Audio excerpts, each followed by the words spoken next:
Hermanos, qué bueno que podemos tener este tiempo para reunirnos nuevamente y tratar temas que nos van a ayudar mucho en nuestra labor diaria como cabezas de hogar o también como hombres que estamos, o para los solteros que se están preparando también para un futuro hogar. Estos tiempos son magníficos y son usados por el Señor para que juntos nos podamos entrenar en aquellas temáticas que nos preparan desde la Escritura para cumplir nuestro rol. Así que, hermanos, quiero que nos encomendemos al Señor. Oremos, son las 7:05, ya es tiempo de comenzar, así que, hermanos, oremos. Señor, una vez más nos encomendamos a ti, dándote gracias por conceder las circunstancias a cada uno de nosotros para poder estar aquí reunidos.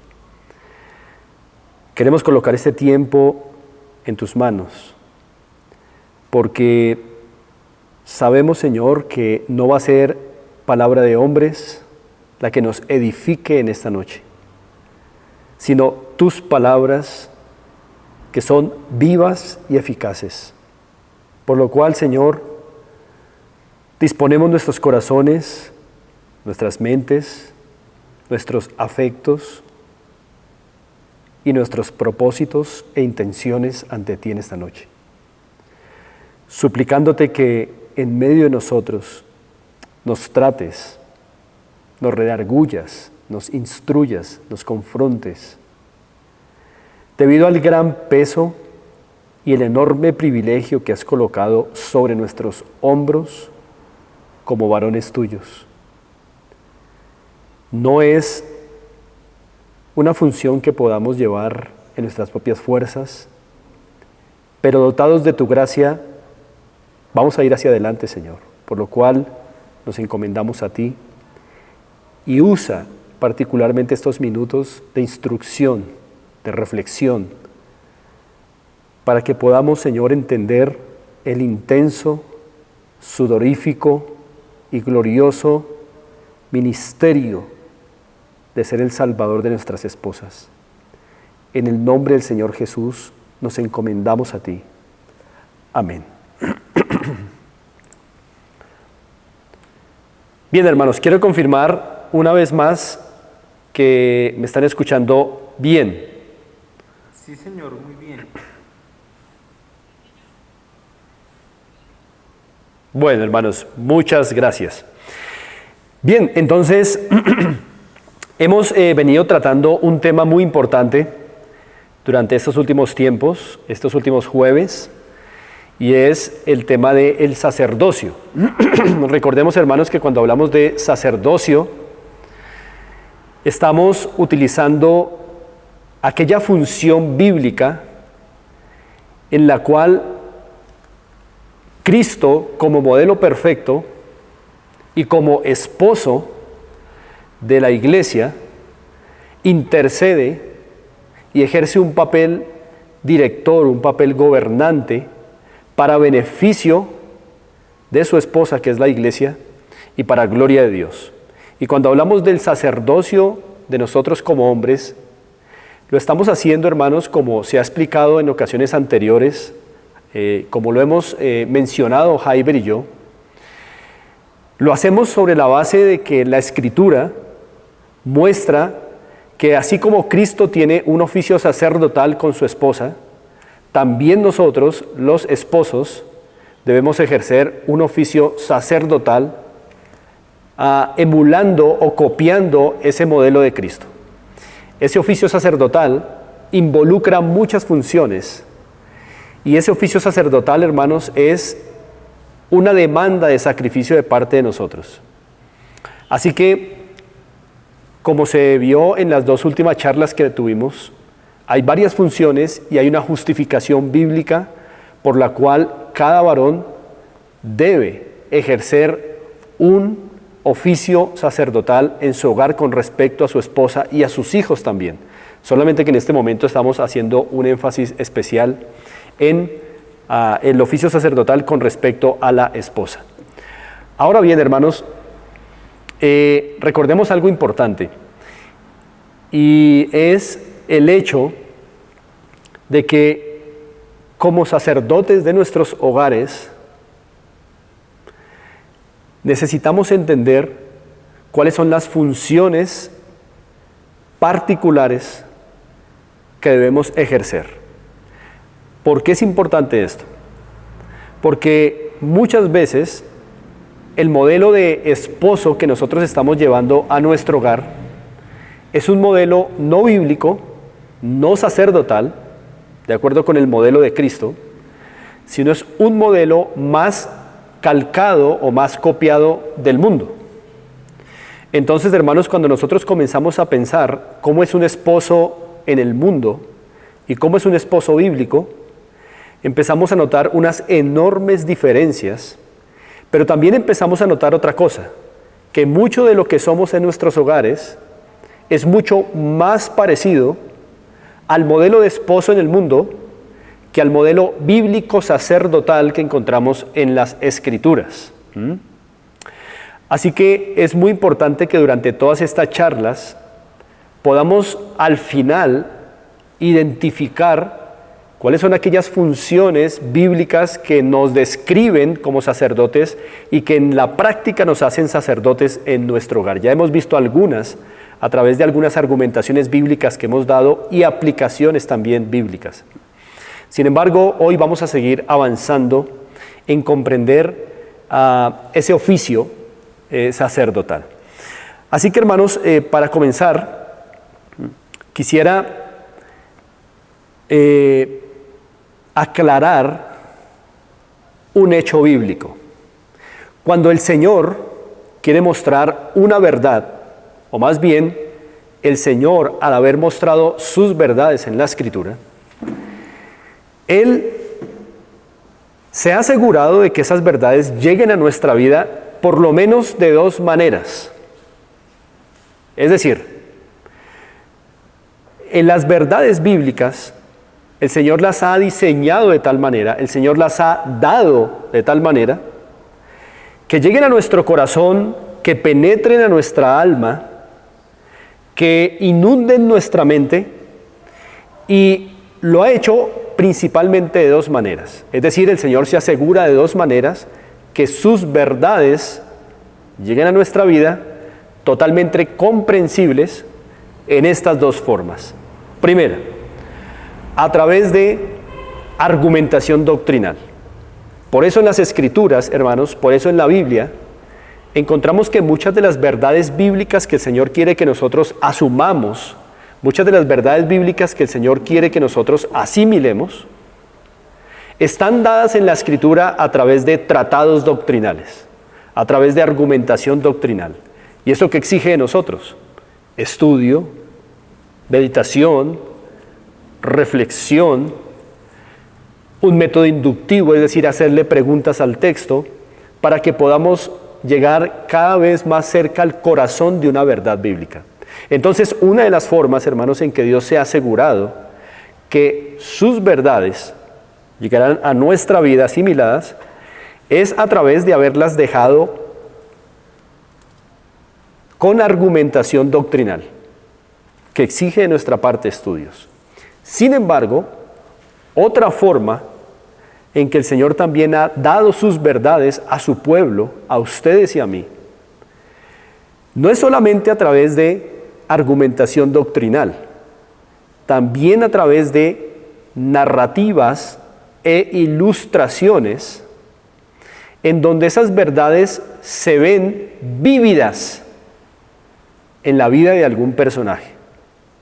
Entonces noten ustedes, hermanos, cómo dos cosas confluyen para que su pueblo, el pueblo de Dios, asimile las verdades bíblicas a través de exposición doctrinal, pero también a través de ilustraciones vívidas de cómo una doctrina se encarna en un personaje.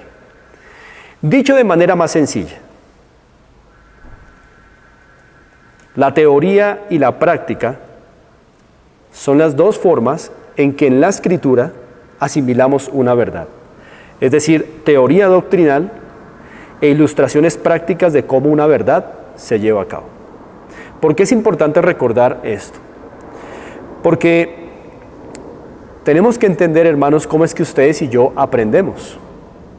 El Señor sabe que muchas de las verdades que Él quiere comunicar a nuestras vidas, no las aprenderíamos, hermanos, solamente con un estudio riguroso de doctrina, sino que también necesitamos modelos e ilustraciones de hombres, de personajes que vivieron y cómo vivieron esa doctrina y cómo vivieron esas verdades. Es por eso que ustedes en la Escritura no solo encuentran tratados doctrinales, sino que también encuentran narrativas bíblicas en donde encuentran personajes como los profetas, personajes como hombres y mujeres del pueblo de Dios que vivieron las verdades bíblicas aun cuando eran pecadores. Y esa es una forma poderosa en que ustedes y yo aprendemos. Es por eso que la Biblia no se trata solamente de argumentación doctrinal, sino también nos muestra ilustraciones prácticas de cómo las verdades bíblicas o la doctrina fue vivida por hombres y por mujeres de Dios. Y el Señor hace esto, hermanos, porque sabe que ustedes y yo aprendemos de esa manera. No solamente aprendemos de la teoría, sino que también aprendemos al ver a otros cómo caminan y cómo viven las doctrinas bíblicas. Esto es importante aclararlo a la luz de que en la clase anterior, que fue el jueves hace 15 días, nuestro hermano Jaiber nos compartió algo de la primera parte, la justificación bíblica, la argumentación bíblica de por qué los hombres debemos ser sacerdotes de nuestro hogar. Pero lo que vamos a ver hoy es ilustraciones prácticas bíblicas de cómo el sacerdocio ha de vivirse y también cuáles son los peligros que enfrenta un sacerdote en su hogar, los hombres. Es por eso, hermanos, que hoy en el anuncio que se les envió a sus celulares por el grupo de la iglesia, tenemos el título de el hombre como sacerdote de su hogar, pero también tenemos como subtema el hombre, primer blanco del enemigo. Y con esto, hermanos, lo que pretendo hacer en esta noche es, primero, tratar de mirar algunas ilustraciones bíblicas que nos muestran que es el hombre, antes que la mujer o que los hijos, el primer objetivo del enemigo para destruir un hogar. El hombre es el primer blanco de ataque en un hogar para que el hogar caiga, para que el hogar se fracture, para que el hogar se dañe. ¿Eso debido a qué, hermanos? A que la mayor responsabilidad y el peso del liderazgo lo ha colocado Dios sobre los hombros de los varones y no de las mujeres y no de los hijos. Debido a ese peso de responsabilidad, el hombre también se vuelve el primer blanco de los ataques del enemigo. Y hoy quiero que lo veamos con ilustraciones vívidas de la palabra, así como quiero que miremos también ilustraciones vívidas de un sacerdocio que enfrenta todos esos ataques. Así que en esta primera parte estaremos viendo algunas ilustraciones bíblicas vívidas del problema de que el hombre es el primer blanco de ataque en un hogar. No la mujer, no los hijos, sino el hombre. También miraremos algunas ilustraciones que nos muestran la victoria de un sacerdocio pese a los ataques. Y al final haremos algunas conclusiones y aplicaciones prácticas. Así que, hermanos, avancemos en nuestro estudio. Y antes de ir a la primera ilustración que quiero que consideremos, quiero que pensemos en esto, hermanos. Una cualidad importante del hombre en las Escrituras es la fuerza. La fuerza. Ahora, la fuerza tiene diferentes direcciones bíblicamente. En el hombre, la fuerza es una parte esencial e inherente de su diseño como criatura de Dios. Es decir, la fuerza es algo que nos describe adecuadamente según el diseño original de Dios.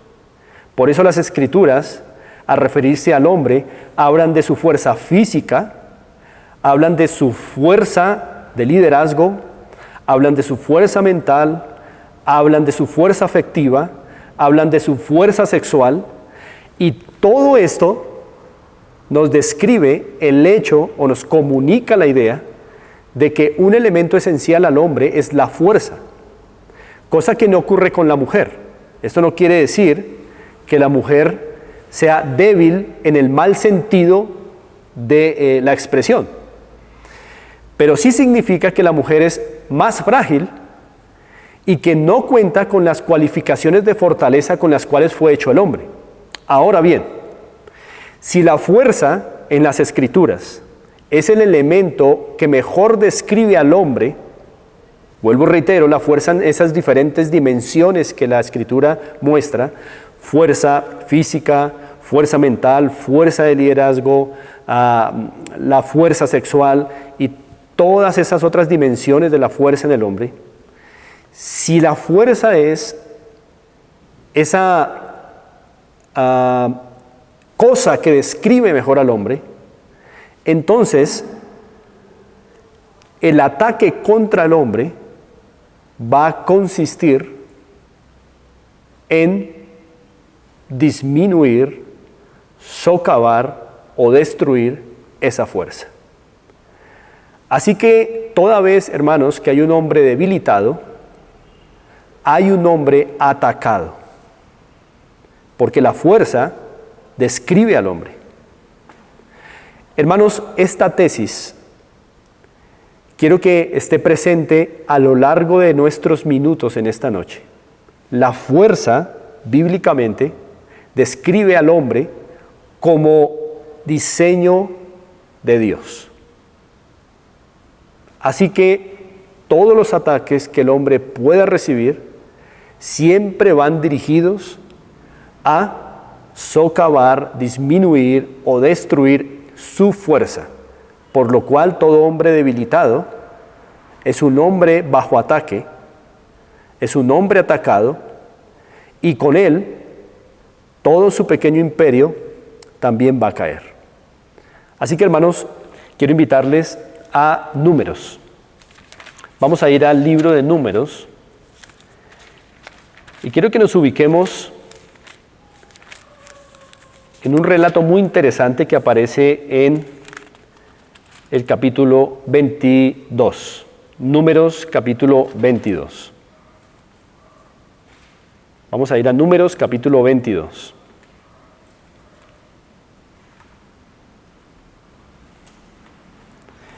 Me confirman, por favor, hermanos, cuando estén allí.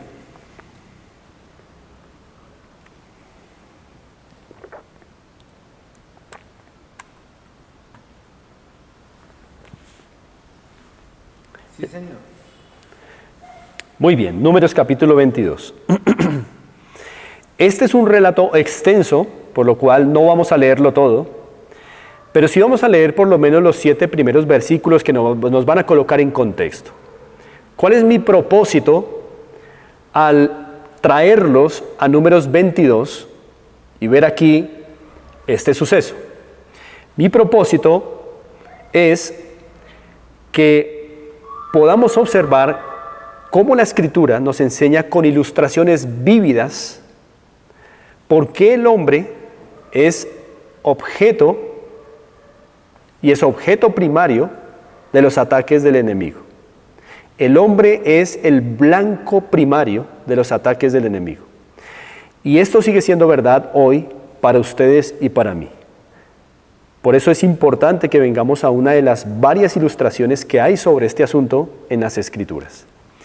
Ustedes ven allí en Números capítulo 22 un título y es Balac manda llamar a Balaam. Vamos a leer los 7 primeros versículos.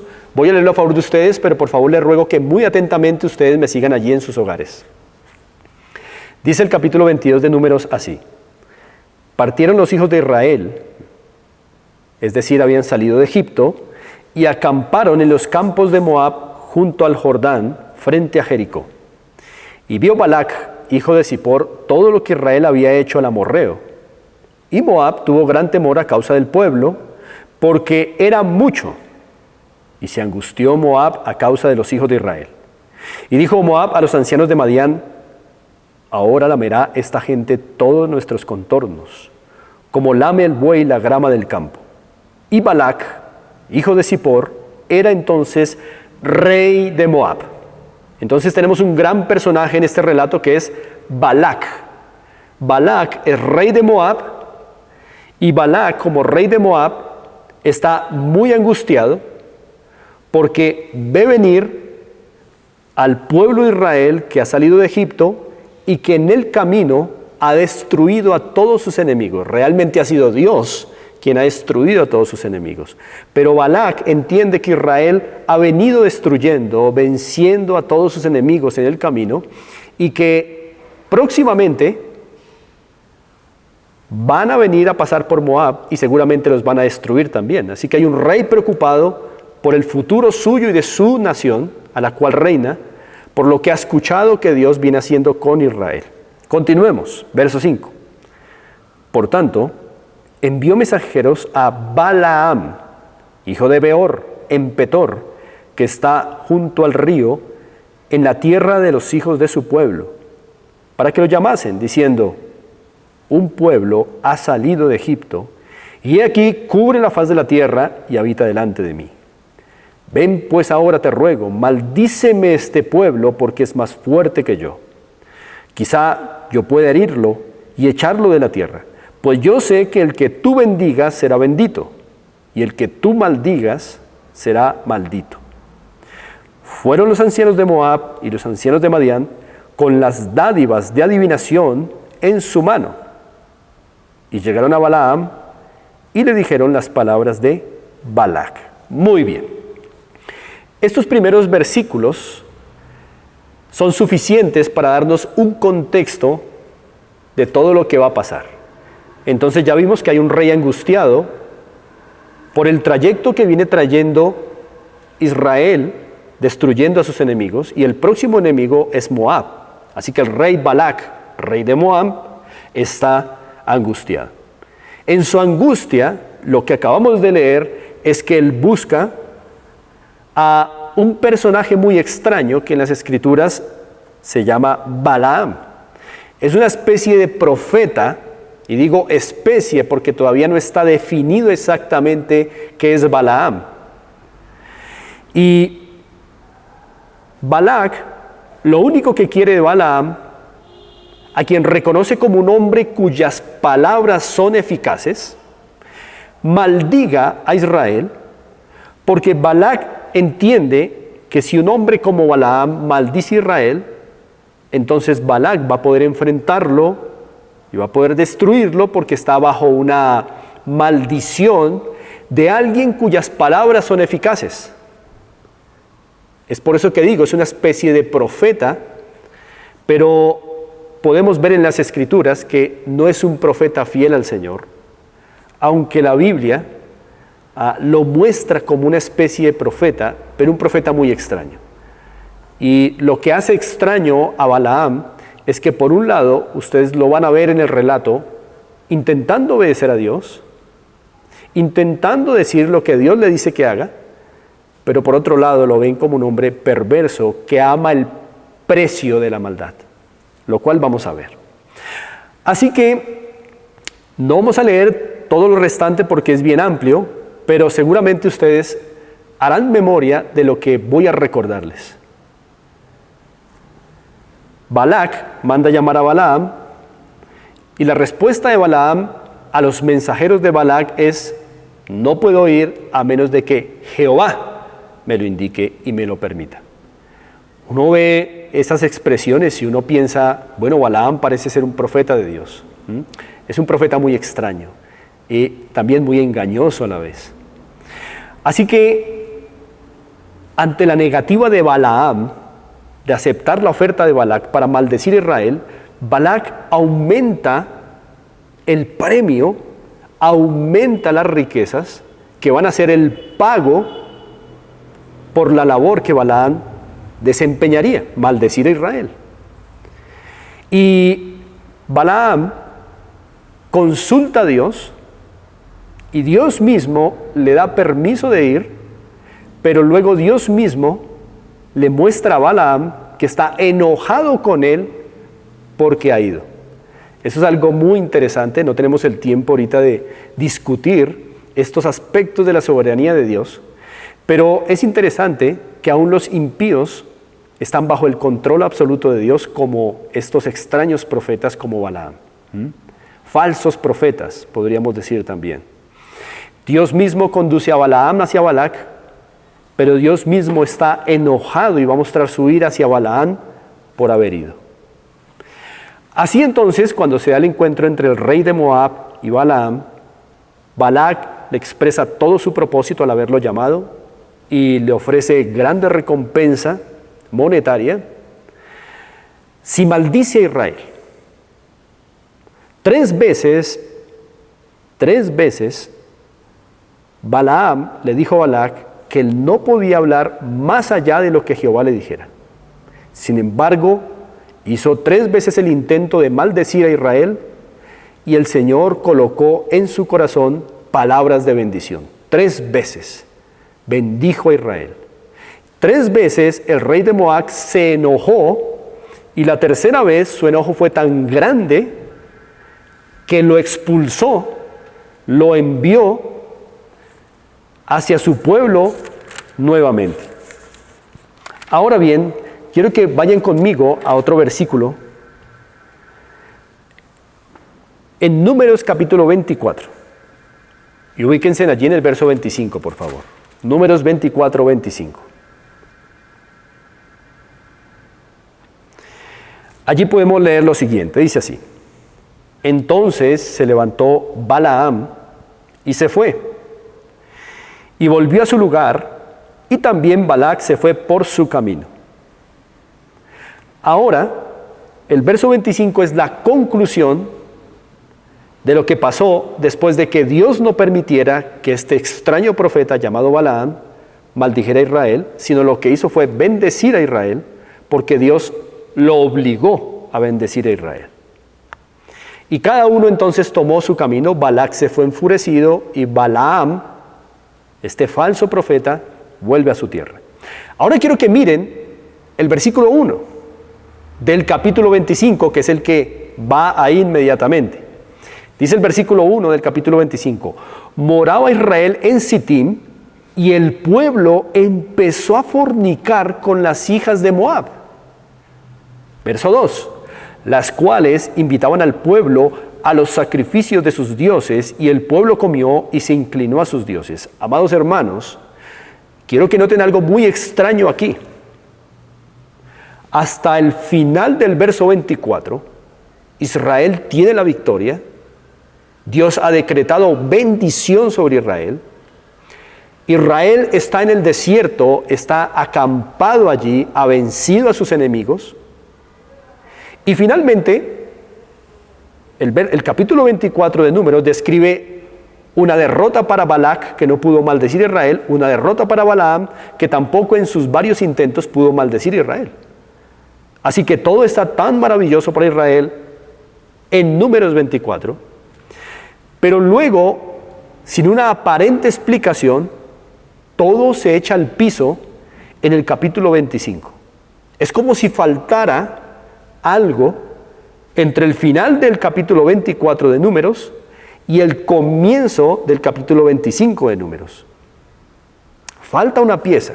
Ahora, realmente no es que falte, porque está en otras partes de la Escritura, pero sí quiero que noten el contraste tan agudo que existe entre el final de Números 24 y el comienzo de Números 25.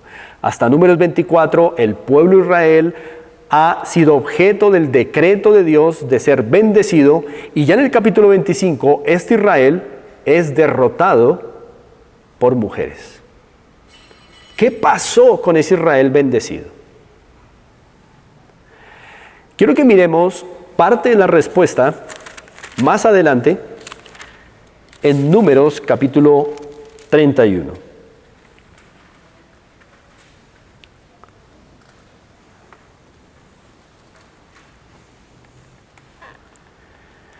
Más adelante, en el juicio por este tipo de pecado que ustedes vieron en Números 25, Moisés hace una pregunta importante en Números 31, versículo 15.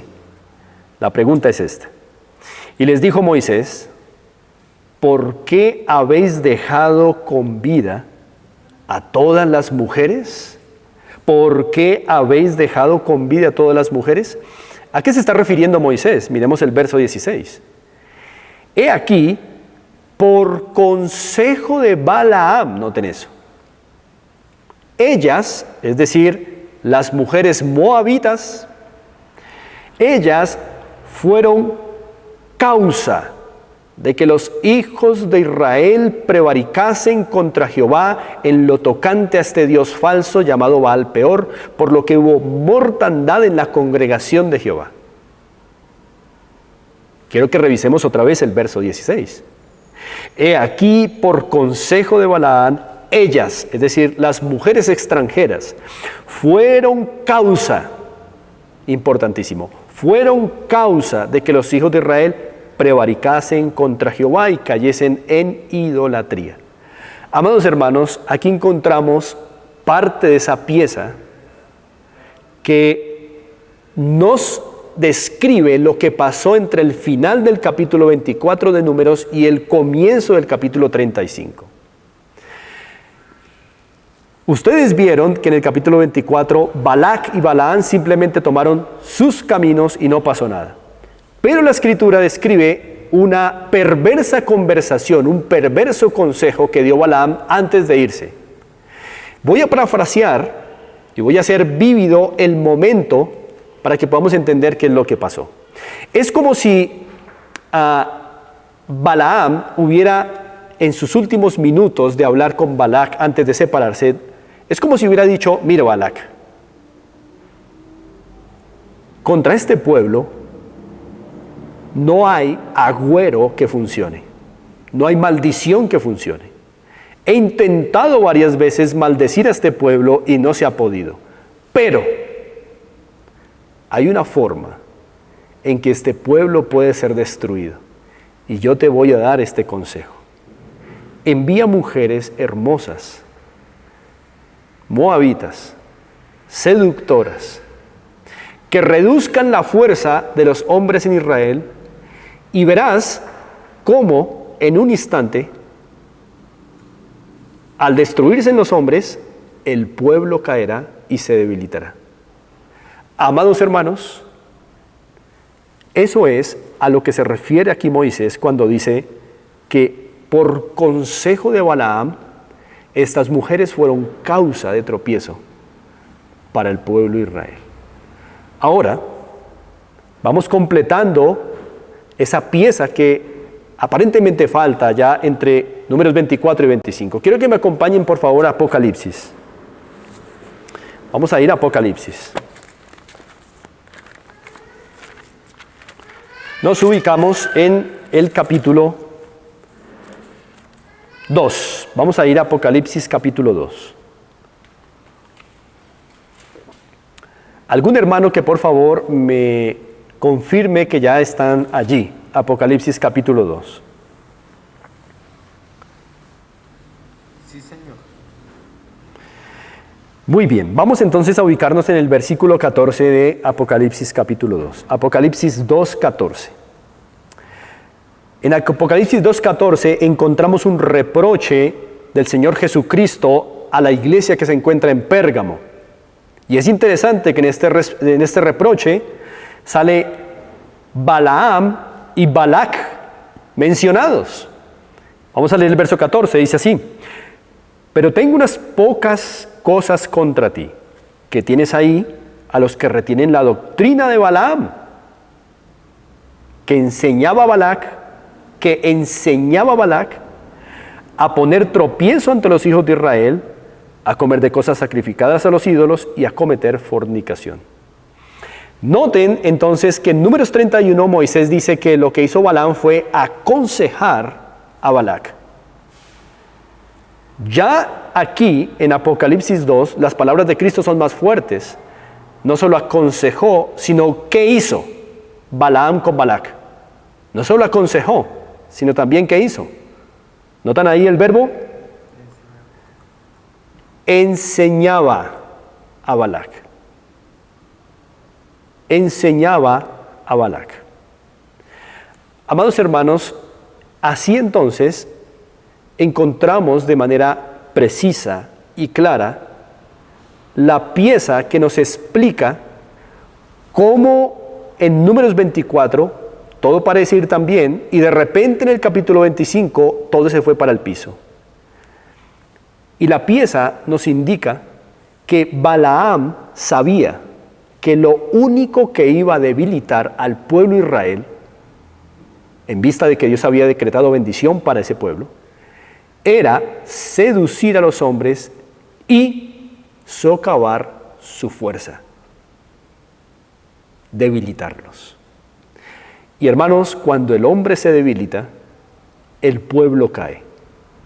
Cuando el padre de familia se debilita, la esposa cae. Cuando el cabeza de hogar se debilita, la esposa y los hijos se fracturan y caen. Esta es una vívida lección e ilustración que nos muestra que el primer blanco para destruir a un pueblo, para destruir a una sociedad, para destruir a una nación, para destruir un hogar, no es la mujer, no son los hijos, no es la esposa, es el hombre. El hombre siempre va a ser el blanco perfecto si se quiere que un hogar caiga o si se quiere que una sociedad caiga. Porque es el hombre en quien Dios ha colocado el peso del liderazgo, la jefatura y con ellos los mayores privilegios, así como las mayores responsabilidades. Y es por eso que Balaam en esto actuó con una sabiduría impía y diabólica. Él sabía que si intentaba maldecir a Israel, nunca lo iba a lograr porque Dios había decretado bendición sobre este pueblo para llegar a Canaán. Nada lo iba a detener por el camino. Dios había decretado que Israel iba a conquistar Canaán. Ningún pueblo, ningún ejército se iba a oponer victoriosamente contra Israel. Pero Balaam sabía que había una debilidad en el pueblo. Y es que los hombres del pueblo,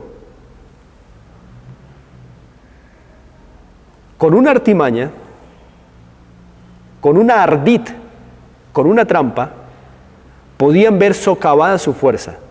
Y esa trampa en esta ocasión fueron hermosas mujeres de Moab, moabitas, que fueron enviadas para seducir a los hombres. Y los hombres seducidos por las mujeres moabitas, luego de fornicar, luego de entregar su fuerza sexual a mujeres extranjeras, terminaron también adorando sus dioses falsos. Este es un paquete completo. Es un paquete completo de destrucción. Es fornicación e idolatría. Dos cosas que siempre van juntas. Somos infieles a Dios, siempre somos fieles a un Dios falso. Hay que tener en cuenta eso. Y lo que estamos viendo entonces con esta poderosa ilustración, hermanos, es que el hombre siempre ha sido el primer blanco de los ataques del enemigo, porque cuando cae el hombre, cae un hogar. Cuando cae el hombre, cae una sociedad. Cuando cae el hombre, cae una nación. Tengamos bien presente eso. Y tú y yo, amado hermano, no somos la excepción en esto. Es por eso que muchas otras ilustraciones nos indican de este peligro latente para los hombres. Recordaremos, por ejemplo, también el suceso de Sansón, cuya fuerza fue socavada por un instrumento enviado por los filisteos. Dalila no era el verdadero enemigo de Sansón. Los filisteos eran el verdadero enemigo de Sansón. Pero el instrumento para debilitar su fuerza fue una mujer. Siempre es algo que es atractivo al hombre. Y por eso el hombre enfrenta un latente peligro, y es ver cómo su vida día tras día, o cómo nuestra vida día tras día está rodeada de cosas tan atractivas que lo que van a hacer finalmente es socavar nuestra fuerza, que es el elemento esencial que describe nuestra masculinidad por diseño divino en el Edén, la fuerza. Siempre, tenga en cuenta esto, hermano, siempre es su fuerza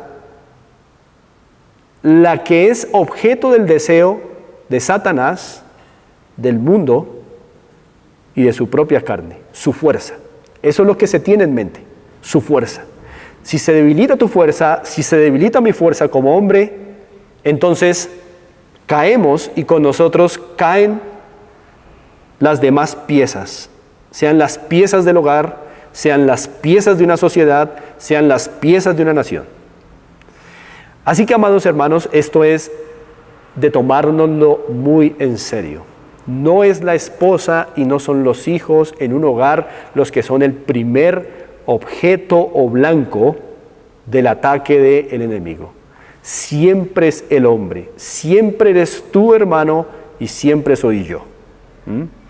Por eso es que cuando nosotros vemos los problemas de nuestro hogar y miramos a nuestra esposa y decimos, mira que tú tienes la culpa, mira que tú estás haciendo esto, mira que tú lo otro, primero tenemos que mirar cómo va nuestra fuerza, y seguramente lo que en el 100% de los casos vamos a encontrar es que nuestra fuerza ha estado debilitada, por lo cual nuestras esposas también lo están, y también nuestros hijos, y también nuestra sociedad, y también nuestra nación. Porque el hombre es el primer blanco de ataques del enemigo. ¿Y qué es ese elemento que es el blanco particular de ataque? Nuestra fuerza. Nuestra fuerza para liderar, nuestra fuerza física, nuestra fuerza sexual, nuestra fuerza emocional, nuestra fuerza afectiva, nuestra fuerza mental, nuestra fuerza de instrucción. Todo eso todas esas dimensiones de la fuerza que el Señor nos dio por diseño allá en el Edén, todo eso es lo que es objeto del enemigo para socavarlo, y el hombre sin fuerza es un hombre destruido. Por eso la fuerza es algo que nosotros debemos procurar proteger. La fuerza como diseño de Dios en todas las dimensiones bíblicas en que se expone. Ahora, hermanos, que hemos visto esta ilustración tan vívida de cómo el hombre es blanco de ataques del enemigo, quiero que miremos una ilustración más en Job. Vamos a ir a Job capítulo 1.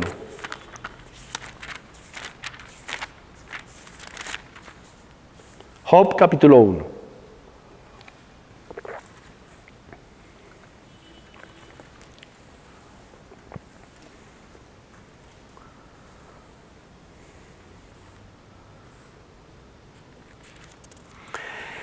Ahora, esta ilustración, hermanos, va a ir en un contrasentido de lo que hemos visto. En Job, vamos a ver un hombre de carne y hueso como ustedes y como yo, y como esos hombres de Israel que fueron seducidos por hermosas mujeres moabitas. Vamos a ver un hombre tan igual como nosotros, del mismo polvo de nosotros, carne de nuestra carne, hueso de nuestros huesos, por creación, pero en un contrasentido, porque demuestra el sacerdocio en medio de presiones fuertes, presiones que ustedes y yo también normalmente vivimos en nuestra experiencia. Por eso entonces quiero que miremos los primeros versículos de Job capítulo 1. Esta es una ilustración poderosa en un contrasentido de lo que hemos visto hasta ahora. Hombres destruidos, hombres cuya fuerza fue debilitada. Ahora vamos a ver un contrasentido. Dice el versículo 1: hubo en tierra de Uz un varón llamado Job, y era este hombre perfecto y recto, temeroso de Dios y apartado del mal. Lo que el versículo 1 nos dice de Job son sus cualificaciones morales. Y miren ustedes que como el versículo 1 las describe, eran altas, eran evidentes, eran conocidas. perfecto, recto, temeroso de Dios y apartado del mal. Esto nos dice que un hombre de carne y hueso puede tener estas calificaciones morales. Job no era un superhéroe. Job no era un sobrehumano. Job era un ser humano. Ni siquiera probablemente era judío y ni siquiera era todavía conocedor de mucha de la revelación que se dio posteriormente a Abraham, a sus hijos y más adelante al pueblo de Israel. Pero tenía las cualificaciones morales de un hombre que teme a Dios. Ahora miremos el verso 2. Y le nacieron 7 hijos y 3 hijas. Es decir, que ¿cuántos hijos tenía? 10 hijos. Así que la segunda información importante que nos da la Escritura en Job, capítulo 1 de Job, es que Job tenía una familia muy numerosa. Y quiero que por favor vayamos sumando estos datos para calcular el tipo de sacerdocio que ejerció Job. Una familia numerosa. Creo que ninguno de los que están en esta noche conectados tiene una familia tan numerosa como la que tuvo Job. Y mi intención al hacer énfasis en estas características que estamos viendo de Job es que usted y yo vayamos pensando en esas excusas que hemos colocado para no ser sacerdotes de nuestro hogar. Una excusa puede ser, es que tengo una familia muy numerosa, es que son varios hijos que atender. Pero aquí tenemos un hombre con una familia muy numerosa. Veamos el verso 3. Su hacienda era 7,000 ovejas, 3,000 camellos, 500 yuntas de bueyes, 500 asnas y muchísimos criados. Y era aquel varón más grande que todos los orientales. Aquí tenemos 2 datos importantes que tenemos que ir sumando para calcular el tipo de sacerdocio que ejerció Job. Un dato en el verso 3, que sería la tercera característica de Job, es que era un hombre muy ocupado en virtud de las muchas posesiones que tenía. Ustedes y yo, al leer los datos del verso 3, tal vez no tenemos un estimado para poder comparar cuánto es eso en millones de pesos. Pero hermanos, les puedo asegurar que este hombre tenía mucho dinero. Pero ¿cuál es la implicación de eso? Que era un hombre supremamente ocupado, tenía ocupaciones. Entonces, una familia numerosa y un trabajo arduo. Y vuelvo, reitero, hermanos, enfatizo esto para que ustedes piensen en las excusas que ustedes y yo hemos colocado para no ejercer nuestro sacerdocio en el hogar. Hemos dicho, es que son muchas personas en la casa. Hemos dicho, es que ando muy ocupado, es que tengo un trabajo enorme. No lo tiene más allá de lo que Job lo tenía, hermanos. Con todas estas posesiones, Job tenía un día muy agotador, un trabajo muy exigente, unas labores muy demandantes, y vayamos calculando y sumando todos esos datos para ver el tipo de sacerdocio que ejerció Job. Ahora, el verso 3 dice algo interesante. Al final, era aquel varón más grande que todos los orientales, que todos los hijos de Oriente. Eso quiere decir que no solamente Job tenía una familia numerosa, un carácter evidente de piedad, no solamente tenía un trabajo demandante, sino que además tenía una reputación en Medio Oriente, una reputación importante. Y esa reputación, por los versículos anteriores, nos vienen por lo menos de 2 fuentes. 1, su carácter moral, piadoso. Y 2, sus posesiones y sus riquezas, su sabiduría y sus posesiones. Más adelante en el libro de Job, Job mismo describe que él se sentaba a las puertas de la ciudad para ser juez y consejero. Y eso solamente pasaba en la antigüedad con los hombres de mayor experiencia, con los hombres más admirados, con los hombres más probos moralmente. Así que Job realmente era un hombre que tenía una muy buena fama entre los orientales.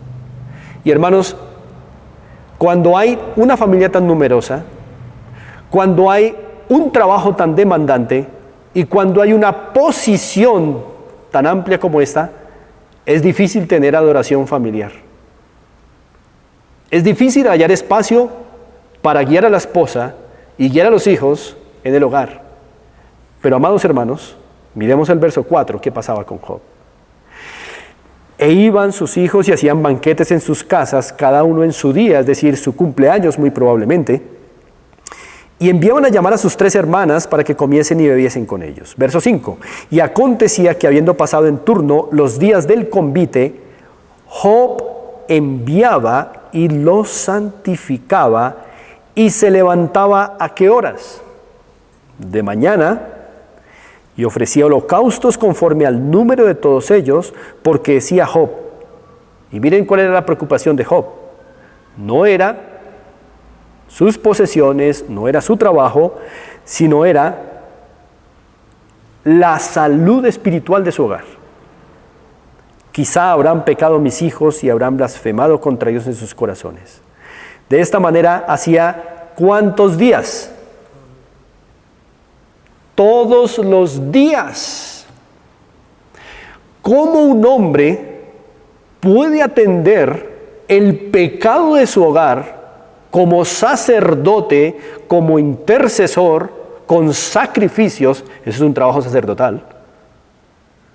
Todos los días, con el tipo de trabajo tan demandante que tiene Job, con la familia tan numerosa que tiene Job, con las ocupaciones también civiles que tiene por causa de su fama y de su moral, todos los días este hombre era sacerdote en su hogar. Todos los días hacía lo que hace un sacerdote: es ser intercesor entre los hombres y ¿quién? Y Dios. En cuanto a lo que Dios se refiere, habíamos aprendido hace un mes, según dice Hebreos. En cuanto al pecado se refiere del pueblo. Todos los días. Ahora, hermanos, pregunto yo, si escucháramos a Job decir algo como, es que tengo muchas posesiones que atender, estoy cansado todo el día negociando, todo el día atendiendo el estado de mis posesiones, todo el día dando instrucciones a mis siervos, hoy no quiero hacer esto, ¿tendría excusa de hacerlo? Yo creo que tendría una excusa válida humanamente, porque es que de verdad, tener una familia tan numerosa y tener un trabajo tan demandante y una ocupación civil tan exigente, dice uno, el hombre está excusado. El hombre tiene razones válidas para no ser sacerdote de su hogar todos los días. Pero lo que nos describe el verso 5 es una bofetada a su condición y a la mía, amado varón. Este hombre dormía poco, seguramente, creo yo, al punto de que podía atender todo en su día, pero su preocupación principal era el estado espiritual de su familia. Un auténtico sacerdote. Un auténtico sacerdote no está preocupado por cuántas cosas hay que comprar, no está preocupado por el negocio de mañana, no está tan preocupado por los tenis que hay que comprar, por el jean que hay que comprar, no está tan preocupado por el mantel que hay que comprar. No, esas son preocupaciones menores. Está preocupado por la salud y el estado espiritual de ese pueblo del cual es sacerdote e intercesor delante de Dios. Así que, hermanos, digo que esto es una bofetada a nuestra condición, porque ninguno de ustedes ni yo tenemos la familia tan grande que tenía Job, y tampoco tenemos las ocupaciones y las posesiones que tenía Job, que eran o constituían un trabajo demandante, y tampoco la posición civil que tenía Job, tanto que se hacía a las puertas para juzgar y aconsejar, trabajo demandante, entonces civilmente, sus posesiones, su trabajo personal, su hogar tan numeroso, y en todo, dice la Escritura, todos los días su preocupación era el pecado de mi familia. Espero que no hayan ofendido a Dios. Y él se entregaba al sacerdocio, se aseguraba de que su familia estuviera día tras día bien delante del Señor. Hermanos, ¿cuáles son nuestras excusas? ¿Y por qué hemos perdido tanto la fuerza? Entonces, el ejercicio que tenemos por hacer ahora es comparar estas ilustraciones tan vívidas. Los hombres de Moab, o más bien los hombres de Israel, hombres del pueblo de Dios y hombres como Job. Aquí tenemos hombres del pueblo de Israel sobre los cuales pesaba un decreto de bendición, pero una debilidad. Y mujeres moabitas dieron con el punto, con la fuerza, y la socavaron.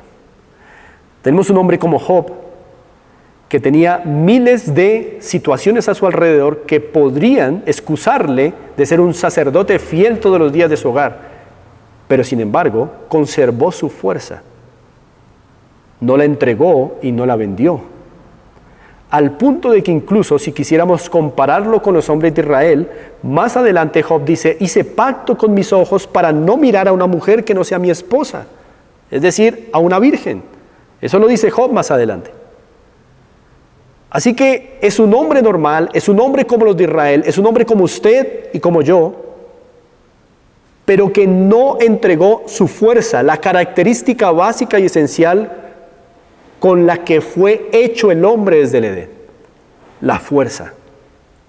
La fuerza para instruir, la fuerza para dirigir, la fuerza sexual, la fuerza mental, la fuerza afectiva, la fuerza física, todas esas dimensiones de nuestra fuerza como hombres creados a imagen y semejanza de Dios. Ahora, amados, nos queda entonces llegar a la siguiente conclusión, o a las siguientes conclusiones. Por lo menos dos son importantes. Una, el hombre es descrito por un componente esencial con el que fue hecho: la fuerza. Esa es una conclusión importante.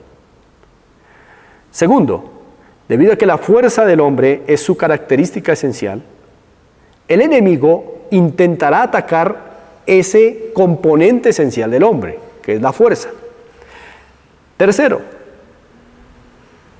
la manera en que la fuerza de un hombre es destruida, por conclusión, en cuanto a lo que estamos viendo, es con cosas que sean muy seductoras para el hombre. Y habiendo llegado a estas conclusiones, hermanos, entonces tenemos que empezar a compartir y a reflexionar de asuntos prácticos. Así que, amados, quiero que ahora pasemos a una parte un poco más práctica y reflexiva como conclusión de todas estas cosas que hemos estado viendo hoy. Nuestro sacerdocio demanda fuerza para hablar, fuerza para enseñar, fuerza para orar, fuerza física para traer el sustento y el cuidado de nuestro hogar, fuerza sexual para mantener nuestra relación marital viva, pero siempre, hermanos, siempre el enemigo estará interesado en socavar esa fuerza, y siempre el instrumento para socavar esa fuerza será algo que nos resulte tan atractivo y distractor que dejemos de atender aquellas cosas que demandan nuestra fuerza para distraernos un poco, y poco a poco, sin darnos cuenta, vamos perdiendo nuestra fuerza, y cuando empezamos a ser conscientes de lo que ha pasado, ya nuestro hogar está fracturado, ya nuestra esposa está herida, ya nuestra esposa está debilitada. Hace poco alguien me ayudaba a recordar que en aquellos países en donde se consume la rana, sería impensable cazar las ranas, decía él, y echarlas en una olla de agua caliente, porque si eso pasara y se intentara cocinar una rana con esa metodología, echándola en agua caliente, la rana inmediatamente saltaría y sería imposible. Pero en los países en donde la rana es consumida, la estrategia es meter a la rana en una agua fría, en la temperatura ideal, e ir subiendo poco a poco la temperatura, de tal manera que de frío pase a algo cálido, luego más cálido, hasta que cuando el agua ya está caliente, la rana, cuando empieza a percibir por su sistema nervioso que ya el agua está insoportable en una temperatura alta, ella intentará salir, pero ya no tiene fuerzas. Y así se cocina una rana en los países en los que las ranas son consumidas, poco a poco. Esto me muestra, hermanos, que la estrategia del enemigo es muy similar con el hombre del hogar. Es decir, el enemigo no se pone con cosas que sean tan evidentes para nosotros que digamos, no, esto es malo. Pero empieza con cosas muy cálidas para nosotros, pequeñas entretenciones, que poco a poco van subiendo de temperatura, y cuando muestran su terrible daño, ya nosotros estamos tan inmersos en eso que no nos hemos dado cuenta todo el daño que vino a nuestras vidas y el que vino a nuestra esposa y a nuestros hijos. Vamos a dar casos concretos. Alguna vez alguien me decía que los 3 peligros del hombre se resumen en 3 Fs, y creo que alguna vez les compartí esto. Las 3 Fs del hombre que suponen y constituyen un peligro para todo hombre son la F de fama, la F de fortuna y la F de faldas. Bueno, me parece muy acertado. Pero es posible que hoy deberíamos incluir algunas otras cosas. Estoy pensando en esto, mis queridos hermanos.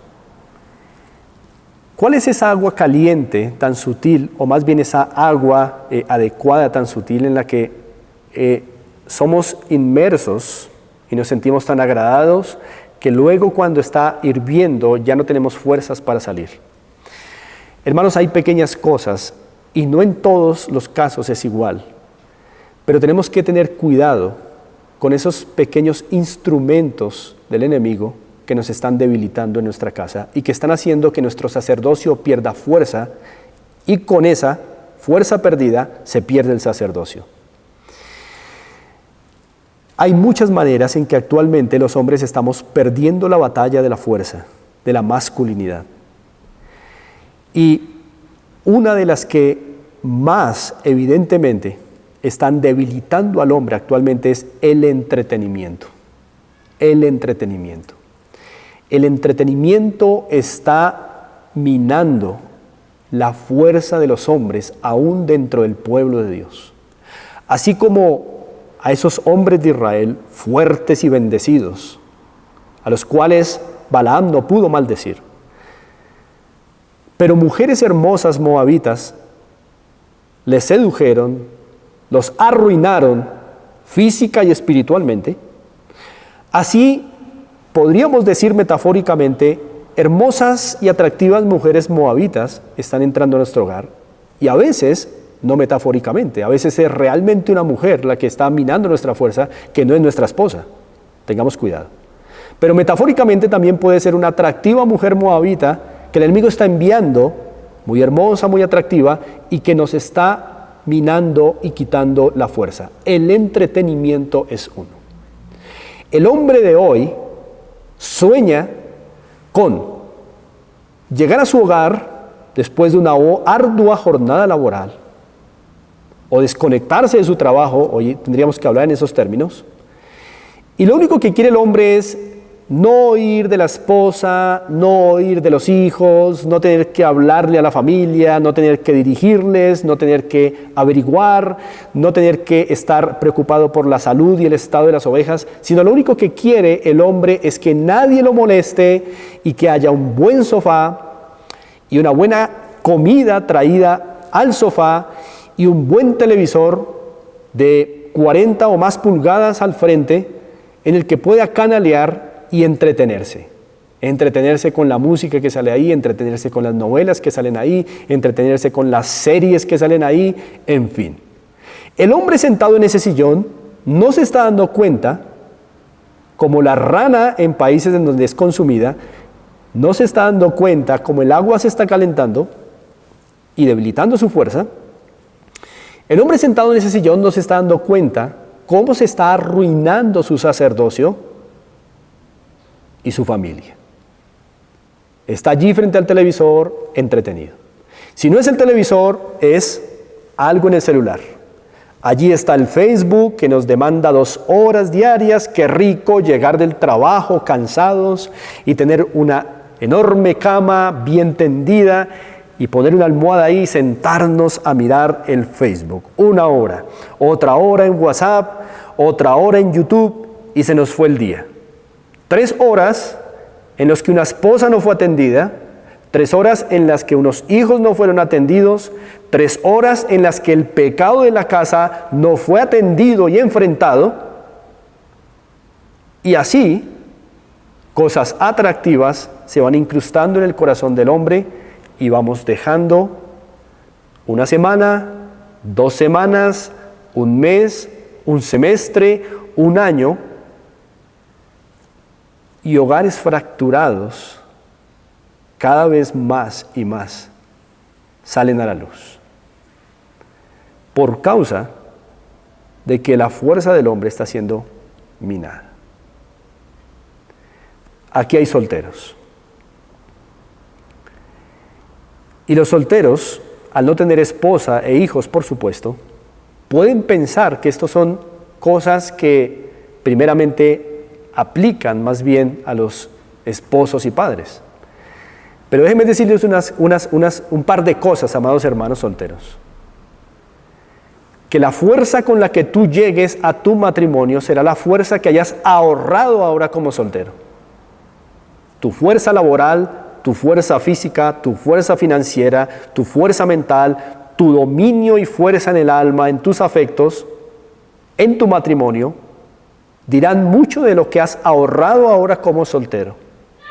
Y si no puedes dominarte frente a un celular hoy, si no puedes dominarte frente a un juego, si no puedes dominarte cuando estás frente al computador y tal vez de imprevisto te sale una imagen pornográfica, y si no puedes dominarte cuando sabiendo que tienes que levantarte temprano de la cama, te quedas acostado, ¿con qué fuerza te vas a presentar cuando te cases? Estás debilitado.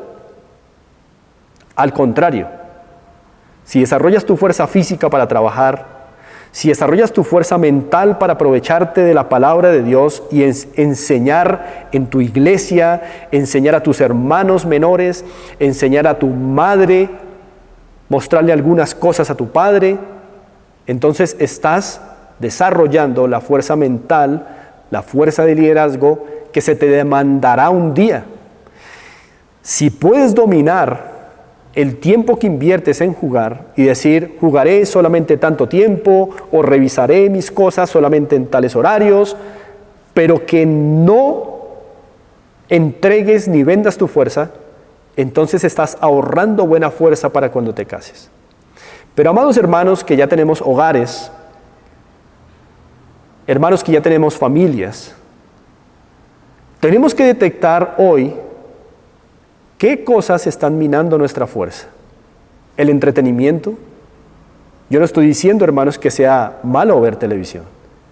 Estoy diciendo que si vas a ver televisión, asegúrate de que primero has sido sacerdote y deja el televisor para un día en particular. Deja el televisor para unos minutos en particular.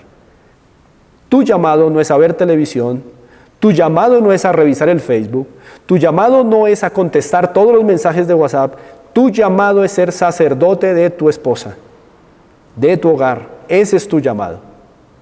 Así que dejemos de comportarnos como niños, mimados, que estamos ahí todo el día queriendo descansar porque pobrecito yo, y asumamos el papel que el Señor nos demandó como sacerdotes. Cuidado, hermanos, con esas hermosas mujeres moabitas que están llegando a nuestra vida y que sutilmente están entrando y nos están llevando a la idolatría y están socavando nuestra fuerza y nos están llevando a la fornicación, bien que sea espiritual o bien que sea real, física. Porque también una mujer moabita puede presentarse en la forma de una mujer actual que esté minando nuestra fuerza emocional, que esté minando nuestro dominio propio, que esté minando nuestra fidelidad a Dios y a nuestras esposas y a nuestros hijos, y que estemos allí entregando toda nuestra fuerza en coqueteos, en intenciones impuras. Y todo esto, hermanos, todo esto quita nuestra fuerza.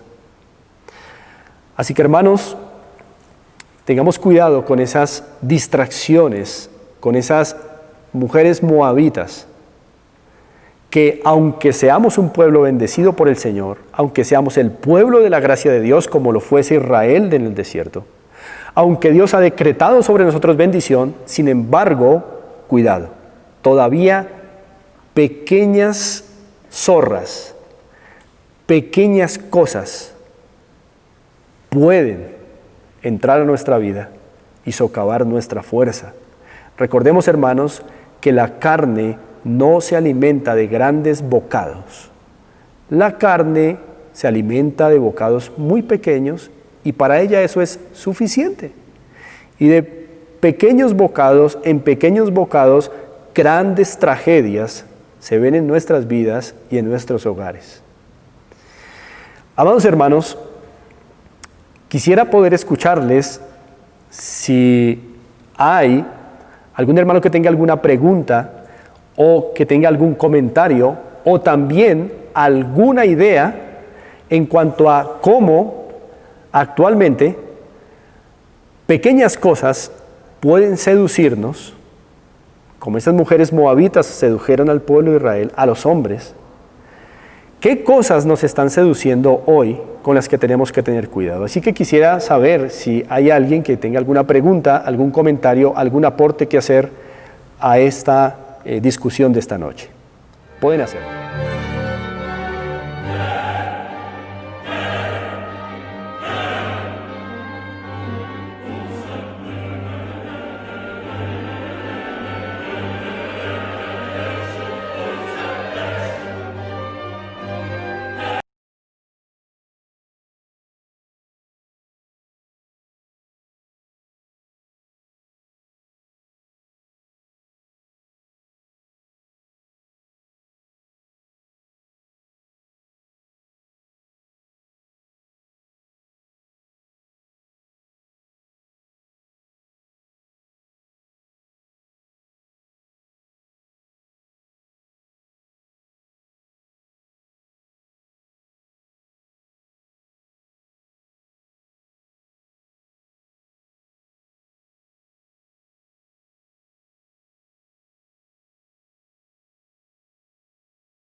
y probar nuevo contenido. Entonces ya tenemos una selección de películas que siempre volvemos a recordar, películas que ya hemos comprobado que tienen mensaje, que nos edifican, que nos recrean, no que nos divierten, sino que nos recrean. Y que pueden dejar un mensaje para una reflexión al final, para comentar, para hablar. Siempre tratamos de que esas películas sean así. Y a nosotros nos ha funcionado así, ¿no? Tener ya unas películas que siempre vamos a repetir. Uno no tiene por qué estar encontrando nuevas cosas. Sin embargo, sigue siendo una lucha. Personalmente sigue siendo una lucha porque, como les decía, yo reconozco mi afición a las películas de espionaje y tengo ahí, les confieso, tengo dentro de mis películas, tengo en físico los CDs de esta serie de Bourne y a veces las miro y quiero verlas y quiero ir a ellas, pero me resisto. Y si veo que mis hijos no pueden verla, entonces yo tampoco puedo verla. Y nos hemos acostumbrado a ver películas que nuestros hijos pueden ver, películas infantiles. Aún las infantiles tienen que pasar por un filtro porque ahora son perversas, pero hay infantiles antiguas que son muy bonitas y tenían significado y pueden verse en familia. Pero es fácil hallar un repertorio de películas, en el caso de los que les gusta ver películas, cuando es muy poco el tiempo para ver películas. Es muy fácil. Es difícil cuando todos los días estamos viendo películas. Entonces es difícil hallar un repertorio, pero cuando tú ves películas cada 15 días o cada 8 días, pues es fácil tener siempre un repertorio muy sencillo y volver a repetir las mismas que sabes que son buenas. Eso no es nada malo, está muy bien, pero eso es algo que nos ha servido a nosotros, pero a ustedes, hermanos, les puede haber servido otra cosa y sería muy bueno siempre escuchar sus consejos también, qué han logrado ustedes. Pero el asunto del entretenimiento debe dejarse para unos pocos instantes en el mes. Un momento de dispersión, de entretenimiento que sea recreativo, es decir, que ayude al alma, no diversión. La diversión no le deja nada al alma, la recreación sí. Un día tal vez tomaremos un tiempo para hablar de esa diferencia, pero hermanos, esto es supremamente importante tomarnos en serio el hecho de que tenemos que ordenar en nuestro hogar, también incluso como familia, cuándo tendremos esos momentos, por qué los tendremos y en qué espacios. Debe ser acordado. Muchas gracias, Dieguito. No sé si hay algún hermano que quiera acotar algo final o preguntar algo. Hermano, si me permite compartir algo. Hermano Gonzalito, sí señor. Bueno, hermano, muy buenas noches. Pues vino a mi mente Buenas noches. unos versículos de la palabra mientras lo escuchaba y decía que despojémonos de todo peso y del pecado que nos asedia.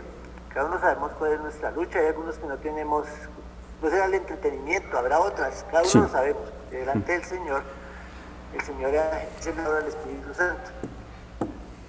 En otro versículo decía que aprovechando bien el tiempo, porque los días son malos. Y muchos otros venían. Yo decía, Señor, el ministerio más grande que tú nos has dado en nuestros hogares, en nuestras países, y son una bendición, el Señor no se puede equivocar. ¿Cómo se disfruta un bonito hogar cuando en verdad yo sacrifico aquellas cosas que no me edifican? El Señor mismo lo muestra. Pero uno debe ser muy sensible a la palabra del Señor y ser radical. Uy, a mí sí que me ha gustado ser radical. Uno habla de los radicales en el sentido bueno. Me acuerdo hace muchos años, tú compartías, que uno debe ser radical en las cosas. Y yo me propuse eso. Y no es fácil, es un vivir diario. Pero cuando uno empieza a tener convicciones, y en el caso de mi hogar, yo me intereso mucho en mi hogar, las cosas de mi hogar, en mi esposa. Y digo, Señor, lo primero que tengo es una buena comunicación con mi esposa en todas las áreas. Como ha sido de bendición, hermano. Porque ella misma ha sido tan de bendición para mi vida, porque en esas luchas que uno tiene, yo me acuerdo que en un tiempo atrás, todo aquello que me ata es una adicción, sea lo que sea. Y en el área mía, hasta que descubrí, por eso, como tú no lo decías, uno empieza por un programa de televisión, una novela, que cualquier cosa, todo eso de a poquito lo va llevando a uno a cosas más degradantes, porque es la naturaleza humana. Entonces yo un día le dije, Señor, yo no puedo, Señor. Yo creo que cada uno de nosotros debe examinarse y ver que nunca va a poder en sus fuerzas dejar el hábito que yo le dije, Señor, eso se volvió una adicción. Le clamé al Señor, le rogué. Y me acuerdo en un retiro de varones que estuvimos allá en La Vega, un hermano decía, mire la fuente. ¿Cuáles son las fuentes que lo llevan a usted a pecar? Las fuentes pueden ser la radio, la televisión, las revistas. Ay, digo, Señor, qué bonito ser uno radical. Si esas son las fuentes, no lo pienso dos veces. O sea, con el Señor no hay opciones. El Señor lo que quiere es obediencia, radicalismo. El Señor nos la dejó clarita. Cuando no queremos es porque queremos dar una vida con el Señor como que, Señor, sí, pero no, con el Señor no se juega, hermano. O sea, la realidad de los hogares o de nuestros hogares se vive en el vivir diario y el Señor está diciendo, su hogar está así porque usted ha querido, como dice, tener dos señores. Uno tiene que ser con el Señor así porque no conoce nuestros corazones. Es decir, así como es el reflejo del hombre en el agua, así es su corazón. Y uno tiene que pedirle al Señor que lo examine. Por eso el Señor nos manda que nos examinemos cada uno. Es un vivir diario, una lucha, pero ser radical en cosas así porque el Señor sabe que hay cosas que nos van a quitar la mirada. Él dice, puesto los ojos en Jesús. Cuando uno en verdad desea y anhela, dice que el Señor puso el querer como el hacer, pero eso bueno. Y a mí mi mente es mi hogar, yo digo, Señor, yo quiero tener, porque yo no pienso solo por mi hogar, quiero ver en mis hijos lo mismo, quiero hogares bonitos, fuertes. Digo, Señor, me acuerdo una vez que fuimos a Venezuela y estábamos en el aeropuerto allá en Venezuela, y entonces una teniente de antinarcóticos dijo, que pase el patriarca primero. Me llaman y decía, ¿cómo uno tiene, o sea, la gente externa, están viendo de verdad las cabezas de los hogares de las familias? Yo, Dios mío, que algún día mi familia, yo lucho no tan solo por mi hogar, sino mi familia, que algún día mi familia pueda ver en mí, que el recuerdo que tenga las cosas de Dios sea ese temor, aunque con luchas y todo, hermano, y las he tenido grandes, pero me da cuenta que cuando yo le digo al Señor, Señor, ayúdame en esta área porque no puedo. Digamos ahorita, en el caso mío, yo ahorita tristemente gracias a Dios que ni el celular, a veces no me meto yo a hablar, porque a veces escucho un botón y apago y el que no es, o pongo cámara, no sé, entonces digo, Señor, menos mal que ni en eso. Y le doy gracias al Señor que en mucho de esto de la tecnología yo, gracias a Dios por ser incrédulo y gracias por ser ignorante, digo, Señor, gracias, me ha ayudado. Prefiero limitarme en ese sentido de no indagar más allá de lo que sé que me interesa, es que me llamen, o en estos tiempos poder comunicarme, y eso es lo esencial para mí, lo otro no es esencial para mí. No sé para cada cual, si lo otro es muy esencial o muy importante, o si yo no puede vivir, digo, bueno, eso es, no se puede vivir, pues bueno, muy importante. No sé si una frase que escuché ayer o pasé por una iglesia, dice, Jesús es mi vida. Yo decía, Señor, ahora fuera una realidad que tú fueras nuestra vida, tú fueras el centro de nuestra vida, pero no es así. Entonces yo pienso, hermano, que en verdad cuando uno entiende la bendición, cuando Dios de verdad creó al varón, para que un sacerdote, cómo se disfruta, hay lucha, hermano, pero no es la bendición. Y la esposa es una gran bendición cuando tenemos el mismo pensar, el mismo sentir. Cuando el esposo ayuda a la esposa a pensar y sentir como Cristo que en verdad quiere, porque esa es la tarea de uno. Hermano, qué bendición se vive en el hogar y qué bendición ve uno en sus hijos, en su familia, en sus generaciones. Digo, algo queda. Yo a veces veo en mis hijos, muchos años atrás, a veces el ejemplo de uno de la oración, que la palabra. Yo veo en mis hijos, en mis nietos, digo, no, se dejó una huella bonita, porque se le dio tiempo, hermano. Y yo digo que no decir que no falla uno. La misma televisión ahorita ya pues va los noticieros un rato y todo, pero entonces, no sé, el Señor ha venido obrando, hermano, y también su palabra, la confrontación, los tiempos en que vivimos, lo que está pasando, sucediendo, y el Señor nos está llamando ya, despiértate tú que duermes y te alumbrará Cristo. Digo, hermano, no es de pensarlo, cuando nosotros jugamos con el que sí puedo, que no puedo, entonces digo, no ha entendido, no tiene convicciones, el Señor no es de los pisos de doble ánimo, no me gustan los de doble ánimo. Entonces, hermano, yo pienso que esto es de radicalismo con las cosas del Señor. Pedirle al Señor el vivir diario. Vamos, yo ahora llego y digo, bueno, Señor, tengo que aprovechar el tiempo, si no veo televisión, tengo que sacarle tiempo otra cosa, la lectura, y la lectura es una bendición, hermano. A veces, lo importante es la palabra de Dios, que yo con mis padres nos deleitamos leyendo libros. Lo cojo a ella y empezamos a compartir y de todo, hermano, sacamos tiempo, puede que yo venga cansado de mi trabajo y de todo, pero ya en mi mente está eso, ya está radicalizado. Es lo mismo, yo puedo estar en una reunión y puedo llegar a las 2, 3 de la mañana, a la hora que llegue la Biblia. Hoy me he orado con el Señor, le he dado gracias. Cuánto hay que hay reuniones, qué bueno que se reúne con la familia, que la cena, que todo.